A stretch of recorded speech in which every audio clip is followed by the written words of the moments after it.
Welcome to the STR Data Lab.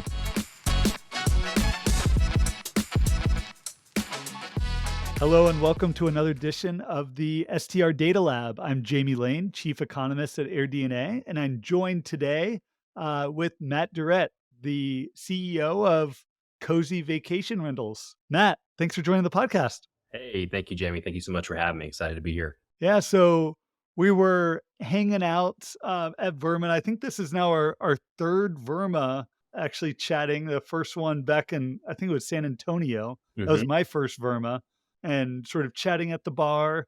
You guys have seen amazing growth since then. I see you more and more, and the sort of highlights that you guys have, I'm really looking to dig into. But maybe we could just start with a bit about your history, how you got yourself into the vacation rental industry, and then why you started Cozi and what Cozi is. Yeah, and again, thank you so much for having me, and I've enjoyed getting to know you and learn more about you over the past few years at all of our conferences and all the success at AirDNA. It's a tool I've used throughout the years for everything that we've done. So my name is Matt Durrette, owner of Cozi Vacation Rentals, founder and operator full time as the general manager, and got into the space in 2013. Just managing some folks, Airbnb rental homes actually in Baltimore, Maryland, which spread into the DC area, then spread into many other markets up and down the East Coast over the next kind of 3 or 4 years of really figuring that out. My wife is from the Austin, Texas area. And part of the deal is when we started dating and getting married was we're going to move back to Austin. We're going to be with family. And in 2017, we actually got our first house out in Fredericksburg, Texas, through a family friend that we were managing, remotely. But I figured out all the processes, right? The systems to manage properties remotely, not having to actually be there on the ground.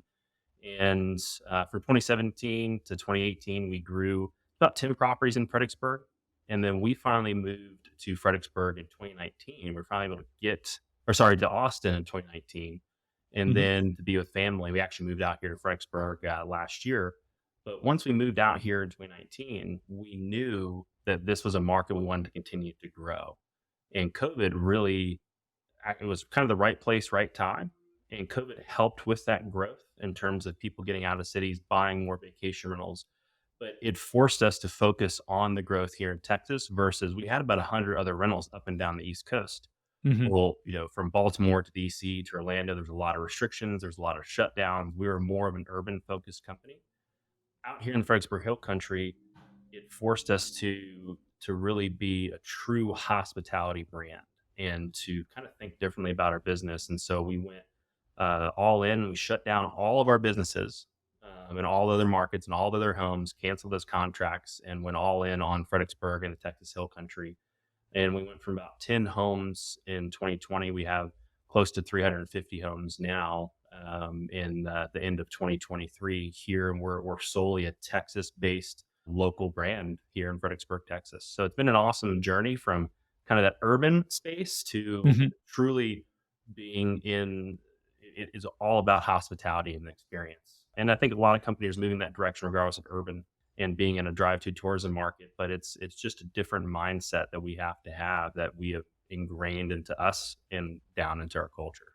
Yeah, so I know a whole lot I want to dig into there, but maybe just start with, I was looking at your website and preparing for this podcast, and I wanted to ask you, can you define Texas luxury? Yeah, so for me, Texas luxury is where can I get out of Austin, Dallas, Houston, San Antonio, the 4 core markets that travel to our drive to tourism destination, and coming out to the Texas Hill Country to signify that that Texan, that true hospitality experience where I'm getting away from those metropolitan areas and I'm getting to just a place of zen and awe and truly cozy. And when I check into a Cozi property, we have amazing sheets, we have amazing towels, we have luxurious amenities, pools, hot tubs, and it's a guest who is going to have everything taken care of for them 24/7, and who truly can leave saying, I had an amazing experience in a high-end exclusive property, and it truly was cozy. And that's our definition of Texas luxury, and getting out of that day to day of the 8 to 5 and kind of the rat race we all live, and truly having an experience in an amazing part of Texas that not many people still don't know about. Yeah, and me personally, I haven't been to Fredericksburg, been to Austin, but haven't gotten up into the hill country. So in your market, are you guys exclusively on the upper end in terms of the types of homes that you guys onboard, or are you guys across the board? How does your supply look like? Yeah, so we've gotten to be to the upper end, to the modern to upper end, across the board. For a little bit there, we were adding on homes that didn't fit our brand, didn't fit our portfolio. We've exited out homes like that, and we're solely focusing on homes that provide a great experience to guests, that have the right amenities, that have great locations, and also focusing on amazing owners Mhm. who understand the market. They understand ups and downs and supply growths, and hey, it's going to take 3 to 6 months to really get your listing cooking and doing well, and the strategies that go into that. And so we're definitely on the more modern to the upper end, but for us now it's all about the amenities that you provide. So when you're looking to and can are you one, are you looking to grow your supply now going forward, or are you guys looking to maintain? And then second, there like you mentioned amenities, but like what goes into the criteria of like the type of supply that you're looking to onboard, whether and type of owners, type of homes, like what goes into that criteria? Yeah, so for the type of homes, it's super important. We start there kind of first before when a lead comes into our system, analyzing that home, doing all the research from our internal process to make sure it fits the bill and have the right amenities. But knowing what your top 10 amenities are in your market that people search, click, and filter for is key to what we start for. We get a brand new list every month, and we've Mhm. actually pulled some of those, from not only AirDNA, but we get those from a lot of our listing partners as well. And, is it hot tubs? Is it pools? Is it fire pits? What are people searching for and what they want? Because the reality is, if you don't have that, you're out of search. And as much, we have a great distribution strategy where we're about 35 to 40% direct now, but we still rely on the big channels, the Airbnbs, the VRBOs, Marriott's, et cetera. So we want to make sure that these homes have the right amenities that guests are searching for so that we can stay in search longer and we can have a higher conversion rate. That's super important for us as a company, but it's also who's it going to affect the most? It's going to affect that owner, right? And their property, the revenue that it can generate. And then those amenities allow what at the same time? It allows the guest to have the great experience what they're searching for. So it's super important on the amenity base, but then also location is critical too. Through a lot of just trial and error and failure, hey, well, there might be a house that's 40 miles west of Fredericksburg, but the reality is everyone comes in on the east side. It doesn't matter what city you come from in Texas, the four major, you're coming in from the east down the 291 corridor. That's where the success is. And you can go a little bit west, but when you're going out that far, it's not worth it for us, nor is the owner, because they're just not going to generate the revenue that they think they can get because they are still in a zip code, of Fredericksburg. And then for us, for owners, it truly is a partnership. And so when we're interviewing owners, I know they're doing a lot of interviewing of us, but we want to make sure that this is going to be a long-term business relationship and that's going to be a win-win. And so if that property's numbers aren't going to perform, we don't want it in our portfolio. If the owner isn't willing to make the right updates and put the proper amenities in, we don't want them, in our portfolio. If they show, signs of wanting to control every aspect of the process, it's just not going to be a good fit because then we can't do the things that we know are going to make them successful and make their house successful. We do have a proven process and it works. But really having those owners who put that trust into you and that they're bought in and they're bought in of your mission. They're not just going to switch right after the first 2 months of the onboarding and getting your house set up for success. They're going to stay with you for those ups and downs, and also the seasonality that markets have. I think like a lot of people, a lot of owners, or a lot of business owners and myself have faced in the last year is owners were typically used to a certain level of occupancy because of COVID, and that's just not realistic. Where we're pacing pretty identical to 2019, which was a fantastic year. So Yep. Definitely wanna dig into sort of market dynamics, but first, sort of your decision to maybe optimize around a single market in Fredericksburg and offboarding all the properties you had on the East Coast. So, can you talk a little bit more about that decision and to focus in on a single market? And now, and assuming you're able to leverage your staff in that market to sort of do the cleaning, do the property maintenance, do everything that goes along with managing those properties, and you're not having to sort of manage them remote anymore. And then, second is, as you think about the growth of Cozy going forward, are you guys thinking about expanding in other markets, or is it and just all in on Fredericksburg and the Hill Country? Got it. Yeah, and so the decision to really reorg as a brand was truly behind one where we were located in terms of being in Austin and being closer to an amazing market, but the revenues that we were achieving on houses in Fredericksburg and the ADRs, the occupancy rates, and then seeing that the Texas Hill Country at that time was a more year-round market with not as much dependent on, in urban areas, we're really dependent on conferences and conventions, but those change from year to year. They're not always the same. And there's a lot of seasonality and certain weekends that you just didn't get. And so Fredericksburg was a more year-round market. And my wife and I, we were ready to build a family at the same time. We were ready kind of for some of those new life changes. And some of the biggest challenges that we faced is trying to market in Baltimore, DC, Deep Creek Lake, Maryland, Smith Mountain Lake, Virginia, Charlotte, North Carolina, Orlando, the different types of revenue management strategies, pricing, just who your guest is, who's your target market. It was all over the place. It's almost impossible to manage at the size that we were at unless you were truly had dedicated teams to focus on those markets. And so it was very logistical, very costly, very just challenging in terms logistically. The one thing that we did build from the very beginning is we built, a 24/7 customer experience team that works directly for us. They work for us actually out of Honduras, and it's our company and our team.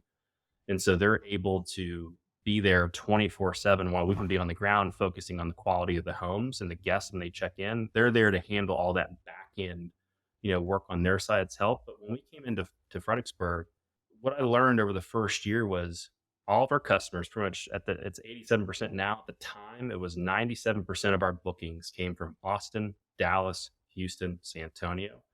It was a drive-to tourism market.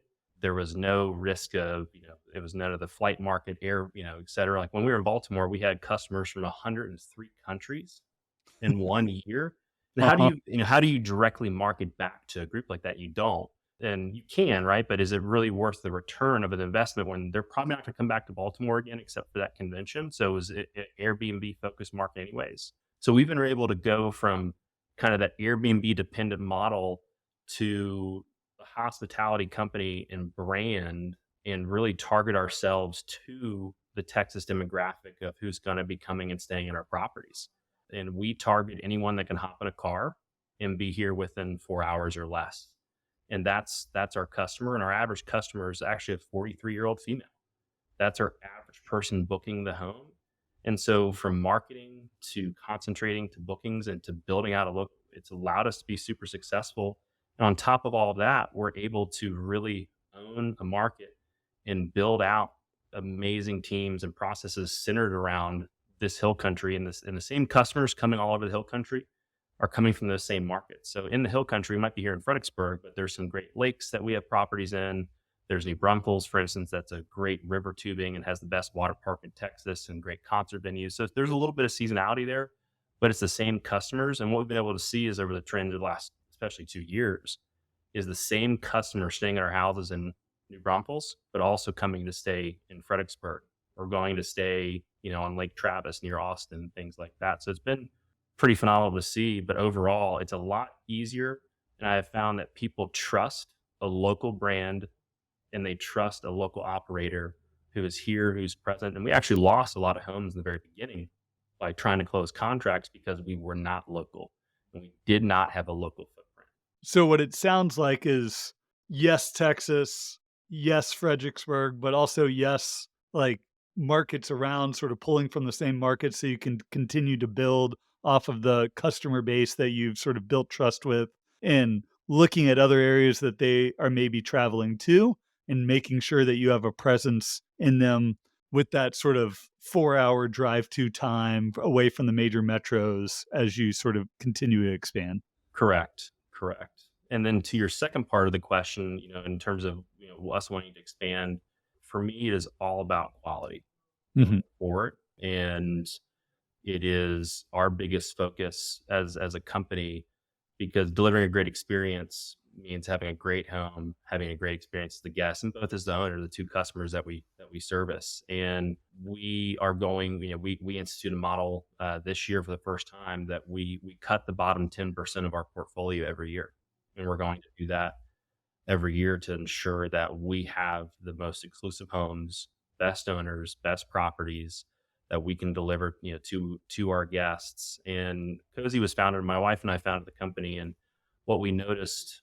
was that so for the first 30 homes we did, we furnished every home as a requirement. We had to furnish it. We put the sheets, the towels, the beddings, everything. And as we got bigger, not that we got away from quality, our reviews have always been fantastic, but we want to focus back on, Cozy, and we focused back on the core reasons of what have truly customers chose us for. And right, people stay at a rental, and 8 hours they're going to be in a bed. So we want comfortable linens, comfortable towels, comfortable sheets, a comfortable bedding experience on top of a great house and with what they have locally. So it's, as we move forward, we are not going to be growing like we used to.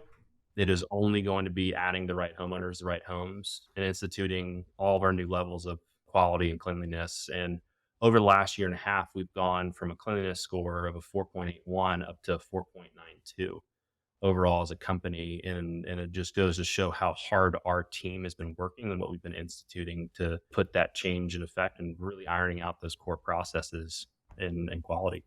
And a 4.91 on cleaning is excellent. And it's one of my favorite types of sort of metrics to dig into on how some of the larger property managers are sort of performing across the different review scores. But you talked about your growth, and it's no surprise that a market like Fredericksburg has been growing a lot in terms of overall supply. Sort of clearly, you look at our data, it's the market's up about 25% year over year. You look back to 2018, and the market has essentially doubled in terms of number of listings on Airbnb and Vervo. So how are you guys seeing your performance in this market? Is it, and you said it's not nearly the highs of occupancy that you saw in during COVID, maybe 2021, and sort of the narrative we see across the industry, but and broadly, is demand holding up? Are you seeing a crash? Like, how are you guys performing? Yeah, so it's been an interesting year because where we saw it was highs from, so March of 2020.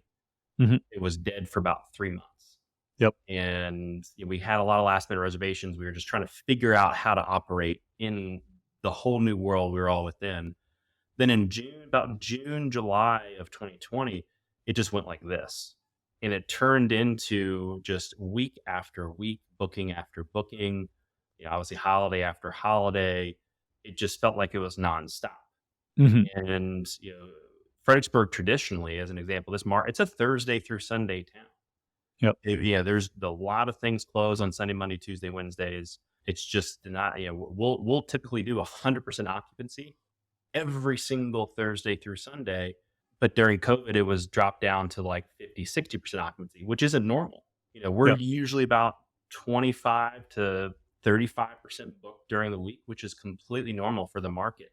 And normal is okay as long as you have the right revenue management strategy, distribution strategies, rates, you name it, and you can still make those returns. But it was it was about July, August 2022, everything was like this. And then it just went like this. And I think a lot of it's attributed to, if you look back from all of the work from home, the flex schedules, kids not in school, you name all those different trends. August 2022, what happened though? Pretty much everyone went back to school. Mhm. There was not as many kids, being, remote learning. A lot of friends and folks that I know, and I'm in a lot of CEO working groups out of Austin with a lot of other company owners, all of their employees, they were required to come back. or hybrid models where they couldn't work from home the whole week. They had to come in 2 or 3 days a week. So a lot of that was instituted at that time. And then we had in October 2023 is one of our slower Octobers that we had in a couple of years, actually. And coupled with all these dynamics is what you just mentioned, the massive supply growth of the amount of listings in this market. And like any tourism market, Fredericksburg just flooded through COVID. I mean, interest rates were cheap, prices were still fairly low for such a long time. So many people came and bought that hadn't been in the rental space before. And then you had a lot of people who also out in this market, they did these massive developments, condos and apartment schemes and purpose-built communities, or there's big developments out here like Firefly Resort. It's 301 tiny homes with a community pool and things like that. It's a really, really cool kind of resort, but it just finished, but it started construction 2 years ago. So there's a supply of 301 ones immediately, on the market. So a lot of those things are finally kind of came to fruition at the end of 2022 and this year, which the supply growth was pretty excessive, which left us unbooked at certain times that we weren't used to. And a lot of brand new owners who had never done short-term rentals before were like, hey, why am I not booked for some rates over here? Or, hey, why am I not booked on this weekend? So we just did the best job we could in terms of education and whatever strategy we could take in place to get high quality guests in our door. We institute a lot more. We used to have strict policies. We institute a lot of policies such around flexible booking, non-refundable 10% off policies, things like that. But the supply growth was pretty extensive here. And then Fredericksburg specifically has had a lot of negotiation the last 2 years in terms of regulation. And they've had some negative regulation. All permits, there's about 1,200 permits, they're all grandfathered. So no issue there. But no one from out of town, unless commercial, can come and get a permit. And so what that also did at the same time of what other markets experienced was so many people flooded to get permits. They went from, I think, 650 to 700 permits in summer of 2020. They issued over 1,400 permits before regulation went in place of April 1st. I think that was 2022. And so everyone flooded to get what are called panic permits. So that just increased it more. So overall with that supply, it has led to some challenges. I think we're down this year from last year by about 11% occupancy. However, our ADRs are up about $42 this year to date, which is great. And I think that's coupled with we have a lot of the right homes, a lot of right amenities, the right location, things like that. But I think over time, what you're going to see is the homes that have the best locations and they have the right amenities to deliver a great experience are going to win. Because in 2017 here, our first home was a beautiful home, but it didn't have a hot tub, didn't have a basketball court, didn't have a pickleball court, it didn't have a fire pit, but it rented all the time. Well, now that home, it's not going to rent well. Yep.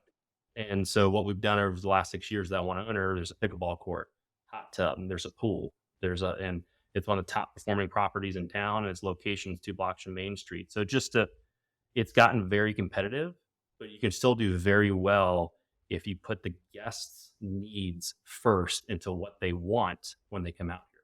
No, that totally makes sense. And really aligns with what we're seeing across a lot of other markets too, of if you're operating a unit without the amenities that people want, you're seeing pretty weak bookings, but if you're sort of following the trends and putting the investment back into the property, that you're going to be able to compete and get the bookings you might expect. So outside of, you talked about occupancy, ADR, RevPAR, what are the other sort of top metrics or top KPIs that you're looking at on a regular basis to sort of understand the health of your business? Yeah, for us, so we have a revenue management call every week, and we run on a format called EOS. But we track all of these KPIs weekly, and then we step away as a department and team to review them every quarter. But just from a core foundational level for us, what our strategy is when we're looking at homes and pricing them on a daily and weekly basis, is we look at the total quantity of bookings every 2 weeks that are coming in for every listing. And when the quantity is low, we're going to be taking looks, making tweaks like, what is it? Why aren't they booking? But also, when the quantity of bookings is low, it could be a good thing, right? It could mean that there's so many book dates in the calendar already, you can't fill those dates. So that's a good thing. So we look at those kind of health scores, and we have a metric that tracks that, and so we track the health score of the total number of of bookings per property and those averages. Then we look at the booking lead time, and that's been something really challenging for us. We've gotten really really good at with the kind of the new environment. We were at about 55 days before COVID of the lead time. We've been going back and forth between 35 to 25 since last summer, and we can't seem to chip away at that. And that's where the market is too. Overall, some people might be in the 40 range, but what we're seeing across the spectrum is in the low 30s. And that is really important, right, in terms of a rate strategy into how we're setting into the, if we know the average when customer booking, that's when we can, maximize what we're charging, when we're charging it, why we're charging it versus just, kind of the setting and forgetting it model. So that's really important. Obviously, rev pan, revenue per available night is really important watching that.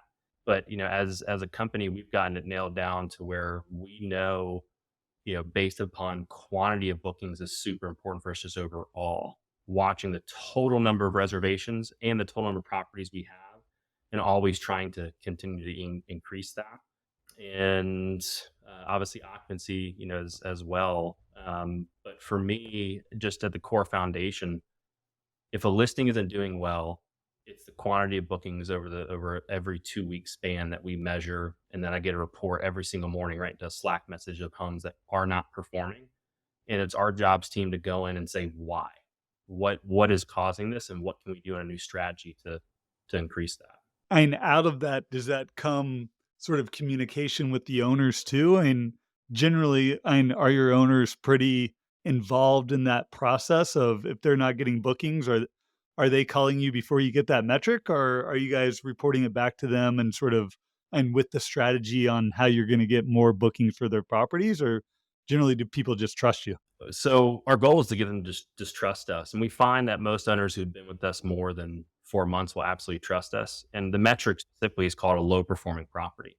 And like I said, it's a great thing if it's a low performer because it's already booked up, which happens a lot. Obviously, it's already booked up. It's got high occupancies. It's way outperforming the market. We can't book it, so the quantity of bookings isn't high right now, which is great. Which means we can continue to up that price right towards the future and actually maximize what they're going to earn. But in the short term, if it's a low performer, it's not getting. We've got the 10 things ironed out from. Is it a price issue? Is that what's causing it? We've got it. Is there? Let's say it's a 3-2. How many of 3-2s are right by it that are causing it to get blocked out in search? Who's next to you in parameters? What are they charging? Are those 3-2s charging? A cleaning fee that's $40 that just isn't realistic for us in our business and our process. When 3-2, we need to be in the 99 to 125 range because we do all the laundry off site, you name it, salaries, benefits. We'll look at that. Is it a photo quality issue? We'll look at the conversion rates on all of our channels, and is that causing it? Are people looking at it and not converting, which kills the algorithm? Is it reviews based? Did we get a review last time that's killing the listing? So we'll go in and try to figure that out. And the goal is to get ahead of that with the owner. And if it's something where we see an issue, we're going to be calling them and saying, hey, look, we've gotten 2 1-star reviews back to back, which is, it happens. It's rare, but because of the pool, and we've notified you of this pool several times, but it allows us with some data to go make that change. And then, on the flip side, it's the owners trusting us, though, to go and make those changes. And we have a whole system that identifies any property that does get to be low performing. And low performing also is every property we set has not only a floor rate, but the average daily rate that we're looking for to hit on average, knowing that property. If it Your goes base rate? Yeah, base rate. If it goes below that ADR, what we're used to, it gets on that list as well. Okay. But we do a lot of the owner education. And one thing that we've seen that works really, really well, if a property is not converting well and we've fixed the issue of whatever it could be, being able to price yourself for the next 2 or 3 weeks And we have proven this with Airbnb, VRBO, Marriott Homes and Villas, Booking.com. If we can go in and be 15% less than the market just for a short period, it's a slingshot effect that allows bookings to come in, and then we can build that success back up off of whatever it caused being successful. But if you're not having that high conversion rate, why does any channel want to list you? They're going to shove you down in search. No, that makes sense. And I've heard a lot of other people like the slingshot effect and get some momentum on the platforms, start some booking momentum, review momentum, and it can really help in terms of booking pace. We talked about some of your favorite metrics about the business, but are there any sort of overall high level macro indicators that you follow, like overall economy, overall lodging industry? And assume and being a business owner, you're adept on what's going on across the market. So, is there any favorite indicators you have there? Yeah, I mean, definitely. I watch everything in the economy. I'm doing a lot of research, and it's so funny at a macro level how it truly does affect a small business like us. And it's something I've had to kind of come to terms with that I didn't know much about, and like, wow, these really do have an effect on what we're doing as a business here locally. But the interest rates have been something that has severely affected our business in terms of how we're operating, who is purchasing new vacation rentals, what numbers owners can be able to generate with vacation rentals, right? ADRs were so high for so long for a lot of us, but when a lot of folks went and bought a 1 million or 1.2 $1.3 million 3-bedroom 2 bath with no amenities near Main Street, and they have a 7% interest rate and they put 10 to 20% down, they're hurting because they're getting crunched with the supplies. I mean, that right there. And then they go to sell, it's very hard to sell for what you bought it for now. And so that has affected us. We have the real estate side of the business and things too. We've seen some homes convert to long-term rentals, some like that trends, but just from a travel trend side as well, what we noticed, throughout this year, like a lot of people did those big European trips they haven't done for so long. They got out of just driving to a drive to tourism market.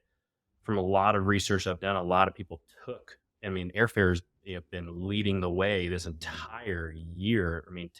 Most ticket sales for a lot of the airlines are up Yep. past levels of what they were in 2019 before COVID. So it just shows that whole travel trend. And I'm in a group called Vistich. It's a CEO advisory board group in Austin. There's 20 other company owners in there. And I asked them, this was in August, after watching just a weird summer and travel trends. And it was so hot here too. But each one of them, not one of them went to a Texas market such as Galveston, Port Aransas, South Padre, Fredericksburg, wherever you can drive. They all flew somewhere with their families this summer, every one of them. And so that right there, it's been, I watch a lot of the national travel trends and I try to get down to the niche of how is it affecting Fredericksburg and the Hill Country, but they absolutely had a massive effect. Yep. And that's absolutely what we're seeing and across many sort of drive-to markets as they really benefited from and drive-to trends over the past couple of years. Now people are going overseas. We're seeing demand for overseas locations from Americans up 10% relative to pre-COVID. And like that data is real. And then we're seeing on the flip side of like just demand in Europe for short-term rentals, they're crushing it this summer. And you look at every single major European country, the number one sort of inbound customer and outside of domestic is US travelers. And those US travelers are back. They were pent up for so long. Yep. There's this pent up demand. Think about how many people canceled those trips. They put on hold for so many years. My parents who were retired, they moved to Florida in September of 2020, and they had all these plans, and trips that whole year. And then they tried to plan it for 2021. They just canceled, and they finally, I think they're taking like 3 European trips this year to date. So Yep. they're just getting it backlogged, and I think a lot of folks are finally do that. It's overall, minus the conflicts overseas, unfortunately, the economies are all safe and travel is safe and things like that. So I think that's what's led into that demand to do so. Yeah. So I'm getting into sort of wrapping up here. And yes, there's some challenges around the business, around bookings, or we're getting back to sort of more normal trends around 2019. Maybe there's still some and challenges going forward of and getting owners comfortable with those metrics, and especially new investors that have come in with really high home values, really high interest rates, and maybe if they had the expectations of 2021 or 2022 earnings that and you've got to get them comfortable with and what are realistic earning potentials. But what gets you excited about the industry going forward? And what are you guys looking forward to? Assuming that you guys are all in on the vacation rental industry. So what gets you excited about it over the next couple of years? Yeah, I think for me is we have built out such an amazing local team and company, and it truly does feel like a true family. And what I've realized is you can have all this great tech, data, things like that. It's super critical to have all those things and to understand them to provide a great experience. But if you don't have the right people at the same time, and if they aren't led with the right metrics and goals for success, you cannot be a great company in this space. So I think I'm most excited for the industry is providing a higher quality for both guests and owners. And we're not always going to succeed at that. Everyone's going to fail at any stage and perfection. I think that's what gets me most excited is the industry has, with the amount of supply, it's going to force people to get smarter, better, faster, more rigid, more structure, and providing a great experience. But what gets me most excited is the people that have worked for Cozi now for, here locally. We have some people who've been here with us over 3 years since we've really started here, about 3.5 since we really opened up the footprint. Then we have people who work on our customer experience team who've been with us going on almost 6 years. And so being able to know we have amazing people, and then knowing that through COVID, through the ups and downs, even through the supply crunch, watching our company still survive and thrive has been amazing. And then seeing data, like we briefly spoke before this podcast, and we just got off a call with our Airbnb account manager doing an account review for our company. And I got to look at the numbers a little bit better, but we're from last October to this October, we're up 25% in total number of bookings. We're up another 25% in terms of total number of revenue. Our review score from this October, last October, is up from like a 4.83 to 4.89 or something. And so it just shows how much people are still coming here. And then to see year to date, Fredericksburg is still up about 12% in terms of guest demand. Now that supply number is starting to come down, which will be great for all of us, but the market we're in is still thriving. And I think that's the case for a lot of folks in many different markets, and to not get scared. But if you can focus on the quality, I think that is what is going to allow us to succeed in the future, because as much AI is out there, the new luxury is going to be quality and that human connection even further. As much technology is out there. So that's what gets me kind of most excited. And how can we leverage technology where needed, but putting that human experience first? Well, that sounds like a great spot to end it. I'm definitely looking forward to maybe coming out and experiencing some of that Texas luxury in the near future. Maybe come out with the family We'd love to have you all out here and see it. But Matt, how can people find Cozi Vacation Rentals, and how can they find you? Yeah, so you can find us on Instagram at Cozi VR, Facebook at Cozi VR, LinkedIn at Cozi Vacation Rentals. You can go to join.cozi, COZI, and then V as in Victor, R.com, and learn all about us and our services. And then you can always email me or our team. I'm Matt at CoziVR.com, and I've done a lot of reaching out to so many people in the industry for help and guidance, and I always want to be able to give that back to anyone. So for anyone who needs help, guidance, please do not hesitate to reach out to us or our team. We're here to help at any point. Awesome. Well, Matt, thanks again for joining, and for listeners, thanks all for tuning in. Hey, thank you, Jamie. Thanks for having me.